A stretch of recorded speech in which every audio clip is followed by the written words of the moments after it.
Subscribe करिए हमारे channel target UP TET CTET को और बेल आइकन को दबाइए। हेलो फ्रेंड्स, मैं रेनू स्वागत करती हूँ आप सभी भावी अध्यापक एवं अध्यापिकाओं का आपके अपने channel target UP TET CTET में। दोस्तों, आज यहाँ पर हम आप लोग के राजन सीरीज के अतल गुत्ती क्वेश्चंस की सीरीज में क्वेश्चन नंबर 41 से यहाँ पर कराने वाले हैं।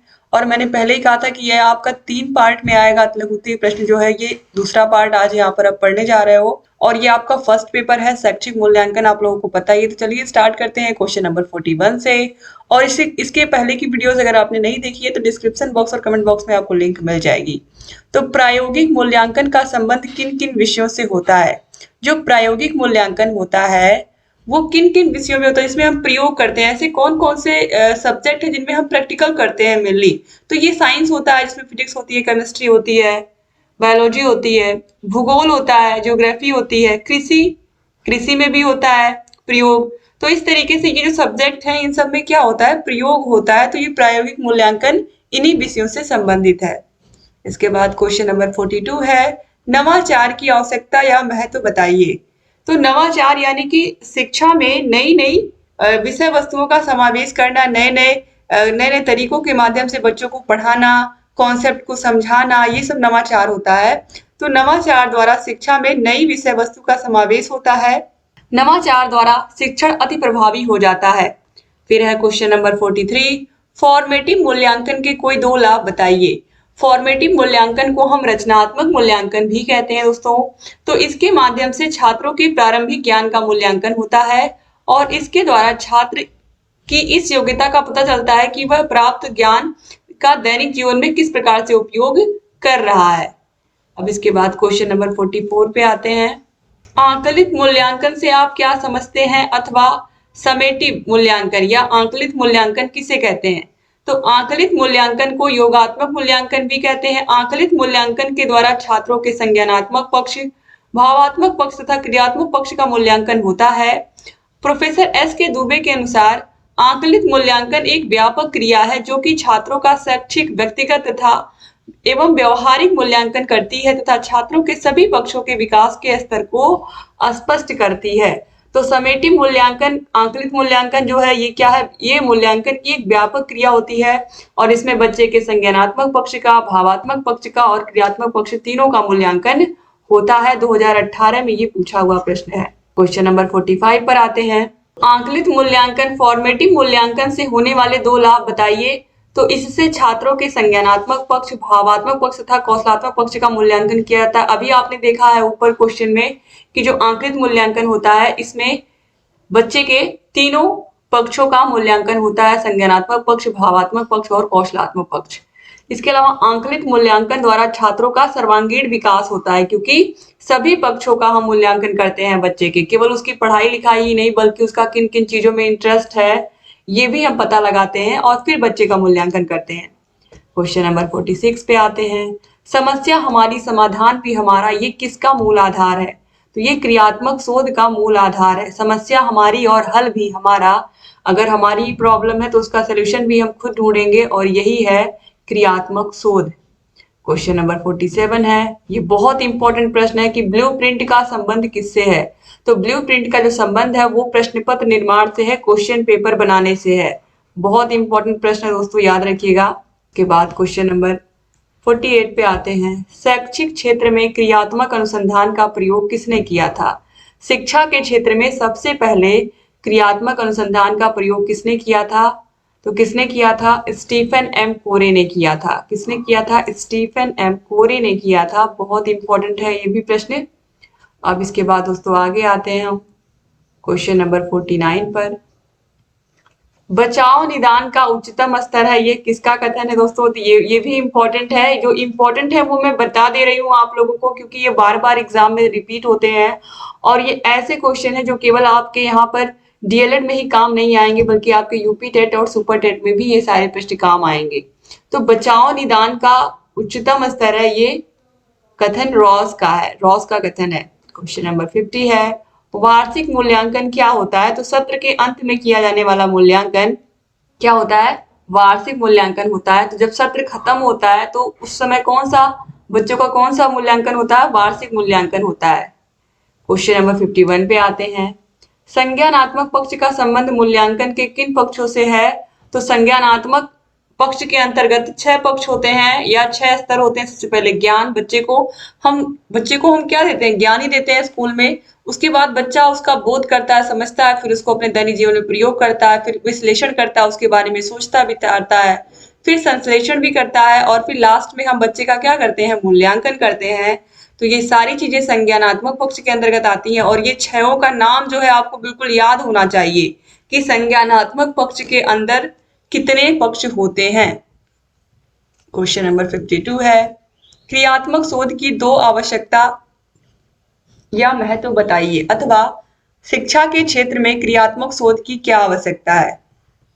तो विद्यालय के परंपरागत कार्यशैली में परिवर्तन एवं सुधार लाने हेतु क्रियात्मक शोध बहुत जरूरी है। क्योंकि अगर कोई समस्या आ रही है और हमने क्रियात्मक शोध के विषय में अच्छे से पढ़ा है, हमें पता है इसके बारे में, तो हमारे स्कूल में या हमारे संस्था में कोई भी प्रॉब्लम आती है तो उसका सलूशन हम स्टेप वाइज खुद ढूंढ लेंगे। और शैक्षिक प्रणाली में इससे सुधार लाने के लिए भी हम क्रियात्मक शोध का उपयोग करते हैं। तो आगे बढ़ते हैं अब क्वेश्चन नंबर 53 पर। उपचारात्मक परीक्षण के उद्देश्य बताइए। तो उपचारात्मक परीक्षण का उद्देश्य छात्र की अधिगम संबंधी त्रुटियों को दूर करके उसके अर्जित ज्ञान को उचित दिशा प्रदान करना है। यानी कि जो उपचारात्मक परीक्षण होता है, इसमें हम क्या करते हैं? सबसे पहले आप निदान समझिए, फिर आप उपचार समझिए। जैसे किसी डॉक्टर के पास आप जाते हो, आपको कोई दिक्कत है, तो सबसे पहले क्या करेंगे? वो आपका निदान करेंगे, आपसे पूछेंगे क्या कारण है, क्या दिक्कत है, तो आप बताओगे उनको। तो जब उनको कारण पता चल गया, फिर उसके बाद वो आपका उपचार करेंगे, आपको दवाई देंगे ना। तो ये जो उपचार है ये दवा देने वाला है, यानी कि दवाई देने वाला काम है। तो हम जब जान गए, जब बच्चे की कौन से सब्जेक्ट में मैथ में प्रॉब्लम है, कि फिजिक्स में, केमिस्ट्री में, या साइंस में, किसी भी सब्जेक्ट में अगर बच्चे को प्रॉब्लम है, इंग्लिश में प्रॉब्लम है, तो सबसे पहले हम उसकी कमी को जानेंगे। जब हम कमी को जान गए या उसमें कहाँ पर दिक्कत है उसे ये जान गए, तो ये निदान हो गया। फिर उसके बाद जहां पर कमी है उसको जब हम दूर करेंगे, तो बच्चे के सीखने संबंधी जो त्रुटियां हैं उनको हम दूर करेंगे। गलतियों को जब हम दूर कर देते हैं, तो यही क्या होता है? बच्चे का उपचार करना हो जाता है, यानी कि बच्चे को तरीके से दवा देना हो गया, उसकी गलतियों को दूर करना हो गया। 2018 में भी पूछा गया है और 2022 में भी पूछा गया है। तो याद रखिएगा, बच्चे की त्रुटियों का पता लगाना कि किस विषय में वो कमजोर है, जब हमने खाली पता लगा लिया तो ये निदान हो गया। और जब हम पता लगाने के बाद जब हम उसकी उस कमी को दूर कर देते हैं, मैथ में अगर उसको किसी प्रकार की कोई दिक्कत थी, या जैसे बच्चा मान लीजिए हासिल वाले जोड़ घटानों को नहीं कर पाता है, तो बच्चे को अगर हमने ये सिखा दिया, तो उसकी जो कमी थी या जो अधिगम संबंधी त्रुटि थी उसको हमने दूर कर दिया, तो ये उसका उपचार हो गया। आगे बढ़ते हैं क्वेश्चन नंबर 54 पर। परीक्षण किसे कहते हैं, अथवा परीक्षण से आप क्या समझते हैं? तो वह प्रक्रिया जिससे प्रशिक्षक प्रश्नों द्वारा अपने प्रशिक्षु के अधिगम की जांच करता है, परीक्षण कहलाता है। यानी कि प्रश्नों के माध्यम से प्रशिक्षुओं ने कितना सीखा, सीखने की जांच करना ही परीक्षण कहलाता है। क्वेश्चन नंबर 55 है, परीक्षण कितने प्रकार का होता है? तो निबंधात्मक परीक्षण और वस्तुनिष्ठ परीक्षण। इसके बाद क्वेश्चन नंबर 56 है, मूल्यांकन के 2 प्रमुख पक्षों का उल्लेख करिए। तो 2 प्रमुख पक्ष हैं ज्ञानात्मक तथा भावात्मक पक्ष। इसी को हम संज्ञानात्मक भी कहते हैं, ज्ञानात्मक को ही, तो आप कंफ्यूज मत होइए। इसी को हम संज्ञानात्मक पक्ष भी कहते हैं या ज्ञानात्मक पक्ष भी कहते हैं। क्वेश्चन नंबर 57 है, व्यापक मूल्यांकन की आवश्यकता क्यों होती है? आखिर में बच्चे का हम व्यापक मूल्यांकन क्यों करते हैं? तो छात्र के अधिगम को, यानी कि सीखने को प्रभावित करने वाले प्रत्येक कारक के मूल्यांकन हेतु ही व्यापक मूल्यांकन आवश्यक है। क्योंकि जब हम बच्चे का व्यापक मूल्यांकन करते हैं, तो बच्चे के संज्ञानात्मक पक्ष, भावात्मक पक्ष, क्रियात्मक पक्ष तीनों आते हैं, और इस तरीके से बच्चे का सही मूल्यांकन हो पाता। अगर हम केवल परीक्षा के नंबरों के आधार पर ही बच्चे को अच्छा कहेंगे तो ये गलत होगा। बच्चे की हर एक चीज के बारे में, वो स्पोर्ट में कैसा है, वो और एक्टिविटीज में कैसा है, और चीजों में उसको कितनी नॉलेज है, ये सारी चीजें पता लगाने के बाद ही उसका हम मूल्यांकन करते हैं। तो ये व्यापक मूल्यांकन होता है। अब क्वेश्चन नंबर 58 पे आते हैं। क्वेश्चन नंबर 58 है, वैधता क्या है? वह कार्य कुशलता जिससे कोई परीक्षण उस तथ्य का मापन करता है जिसके लिए वह बनाया गया है। तो वह क्या कहलाता है? वैध कहलाता है। जैसे कि जो स्केल होती है हमारी, वो किस काम आती है? लंबाई मापने के काम आती है ना। तो अगर वो सही से अपना काम कर रही है, परीक्षण सही से दे रही है, तो जिसके लिए उसको बनाया गया वो काम वो सही से कर रही है, तो इसका मतलब क्या है, वो वैध है या वो अच्छे से काम कर रही है। क्वेश्चन नंबर 59 है, अच्छे परीक्षण में यथार्थता यानी कि वैधता का क्या अभिप्राय है? तो अच्छे परीक्षण में वैधता से तात्पर्य यही है कि परीक्षण कितनी सत्यता से किसी का मापन करता है, जिस मापन के उद्देश्यों हेतु उसे तैयार किया गया। तो स्केल को किस लिए बनाया गया है? लंबाई मापने के लिए, और वो स्केल बहुत अच्छे से काम कर रहा है। तो जिस काम के लिए उसको बनाया गया है उस काम को कितनी अच्छे से, कितनी सत्यता के साथ कर रहा है, यही होती है वैधता। क्वेश्चन नंबर 60 पर आते हैं, प्रश्न करने का प्रमुख उद्देश्य क्या है? तो प्रश्न करने का जो प्रमुख उद्देश्य होता है वो बालक के ज्ञान के स्तर का पता लगाना होता है। कोई भी टीचर जब स्टूडेंट से क्वेश्चन पूछता है, किसी बच्चे से, तो ये जानना चाहता है कि बच्चे के ज्ञान में कितनी वृद्धि हुई है, उसके ज्ञान का स्तर क्या है, उसने कितना सीखा है जो चैप्टर टीचर ने पढ़ाया है। तो इससे बालक परिस्थिति अनुसार शब्दों का प्रयोग करना भी सीखता है, और जब आंसर देता है बच्चा तो वह शब्दों का चयन करता है और उसकी बात बोलता है। तो इस तरीके से प्रश्न करने से बच्चे की भाषा का भी पता चलता है कि भाषा को बच्चे ने कितना सीखा है और वो कितना सीख पाया है चैप्टर को। क्वेश्चन नंबर 61 है, क्रियात्मक शोध की समयावधि क्या होती है? तो क्रियात्मक शोध की जो समयावधि होती है दोस्तों, ये कोई निश्चित नहीं होती है, कोई निश्चित समयावधि नहीं होती कि हाँ क्रियात्मक शोध को इतने ही समय में खत्म करना है। यह 1 मिनट में भी हो सकता है और 1 वर्ष भी लग सकते हैं क्रियात्मक शोध को खत्म होने में। 2018 में पूछा हुआ प्रश्न है, तो ये अच्छा प्रश्न है, याद रखिएगा। क्वेश्चन नंबर 62 है, शैक्षिक उद्देश्यों के अनुसार प्रश्नों के 2 प्रमुख प्रकार बताइए।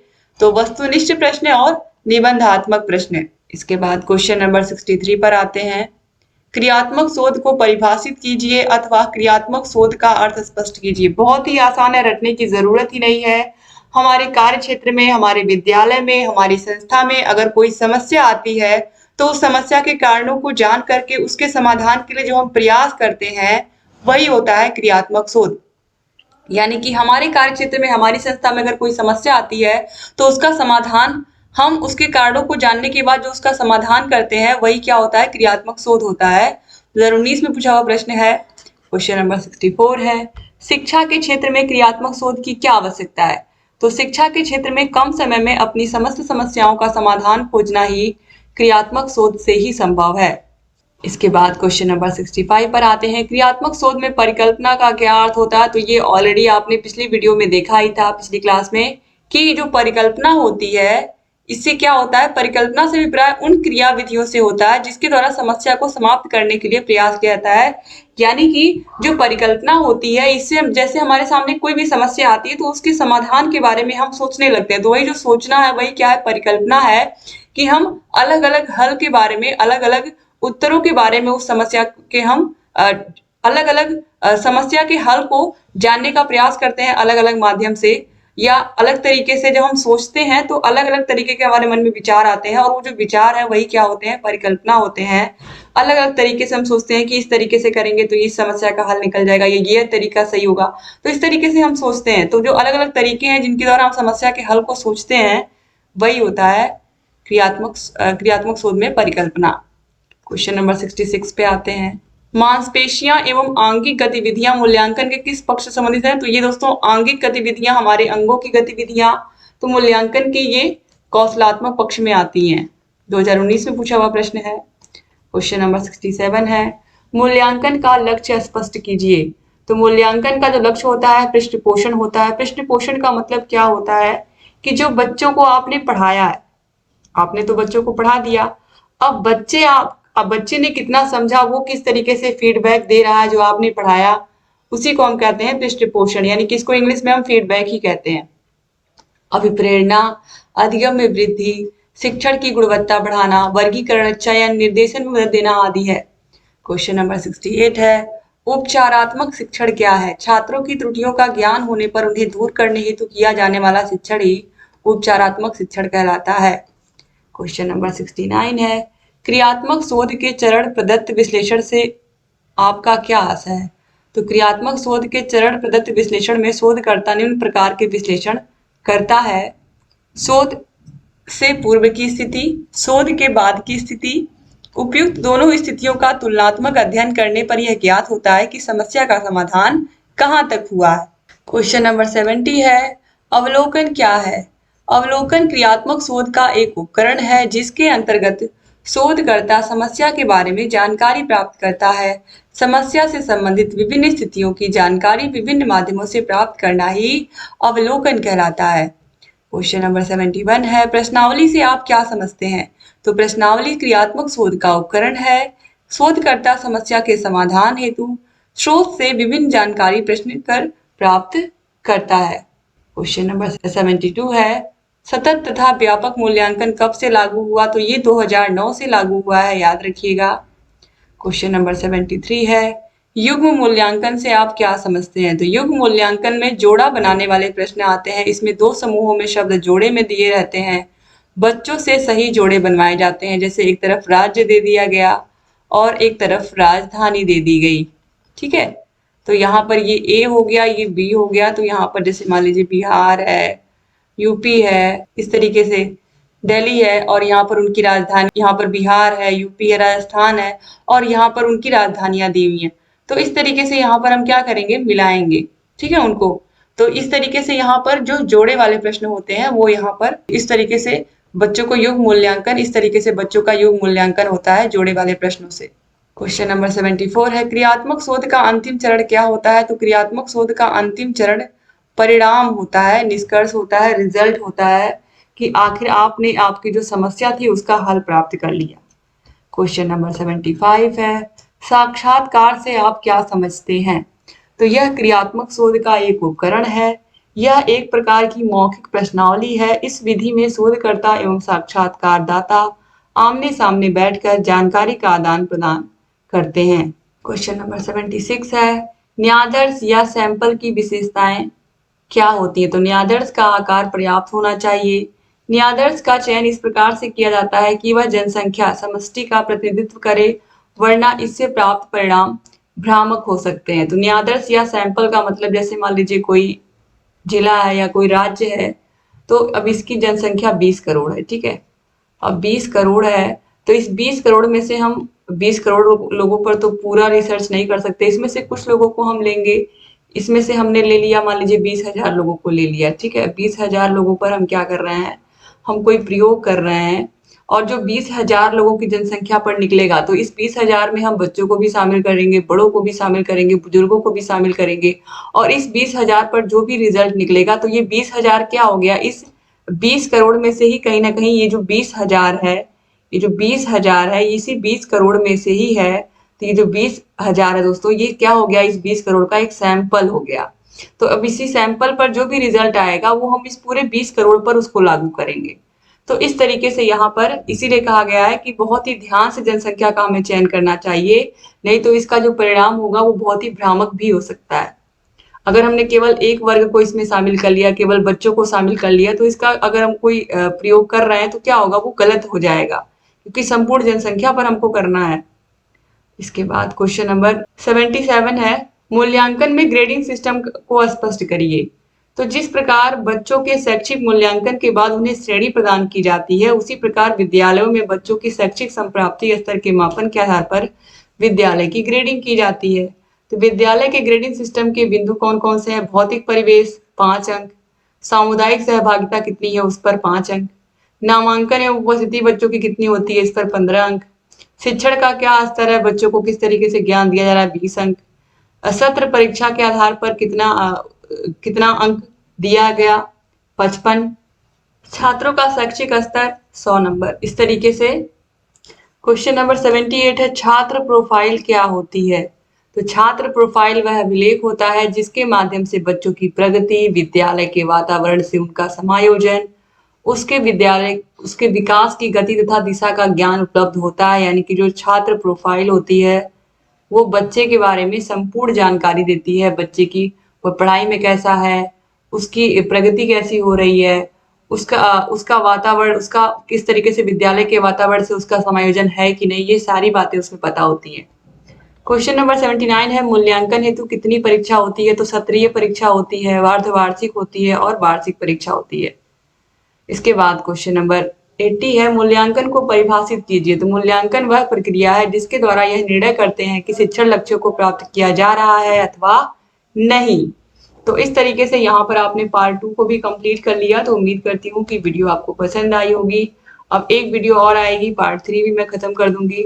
और अगर आपने वीडियो को शेयर नहीं किया तो प्लीज शेयर कर दीजिए। सारे विषयों के वीडियोस के लिंक आपको डिस्क्रिप्शन बॉक्स, कमेंट बॉक्स में मिल जाएंगी। और अगर आप चाहते हो कि आपको सारे के सारे विषयों के नोट्स मिल जाएं, सारे विषयों राजन पवन सीरीज के भी आपको पीडीएफ मिल जाए, अलग से आपको खरीदना ना पड़े, तो इसके लिए आप हमारे इस नंबर पर कांटेक्ट करिए, हमारे ऐप को डाउनलोड करिए। और ऐप को डाउनलोड करने के बाद आगे की जो प्रोसेस है वो भी हम आपको बताएंगे। यहाँ पर हर विषय के आपको नोट्स मिल जाएंगे, हैंड रिटन, जो मैंने अपने हाथों से लिखा है। तो आप जरूर कांटेक्ट करिएगा अगर आपको नोट्स चाहिए होंगे, क्योंकि दोस्तों अगर आपके पास टाइम कम है और आप चाहते हो कि अच्छी तैयारी आपकी हो तो प्लीज आप कांटेक्ट करिएगा। और अगर चैनल को सब्सक्राइब नहीं किया है तो प्लीज सब्सक्राइब भी कर दीजिए। और सारे विषयों की लिंक आपको यूट्यूब पर भी डिस्क्रिप्शन बॉक्स, कमेंट बॉक्स में मिल जाएगी। तो सारे विषयों को देखते रहिए, मास्टर क्लास भी देखिए, क्लासेस को भी देखिए, प्रीवियस ईयर क्वेश्चन पेपर्स को भी सॉल्व करिए। और जहाँ कहीं कोई भी समस्या आ रही है हमसे बताते रहिए। जय हिंद दोस्तों।